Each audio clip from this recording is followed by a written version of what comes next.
नमस्कार, स्वागत है आप सभी का हमारे चैनल में। और हम इस वक्त मौजूद हैं अघिया बैताल बाबा, जो कि टेंसा आलमाबाद में पड़ता है। और सभी लोगों को दिखा दें हम जूम करके, ये देख सकते हैं ये मंदिर है।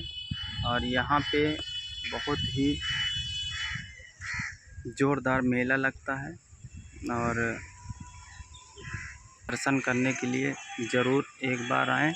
और यहाँ का बहुत ही भव्य प्रोग्राम होता है। और आप लोगों को बता दें कि इस मंदिर में बहुत ही मनभावक मेला लगता है, जो कि डांडिया यहाँ पे लड़ाई जाती है। और मंदिर को जूम करके दिखा रहे हैं आप सभी को। और आपको बता दें कि ये मेला, इस प्राचीन मंदिर की विशेषता है कि जो यहाँ जो कुछ मांगता है उसकी मुरादें पूरी होती हैं। हमारी वीडियो को ज़्यादा से ज़्यादा लाइक और शेयर सब्सक्राइब, लोगों को इसी प्रकार की वीडियो हम दिखाएंगे।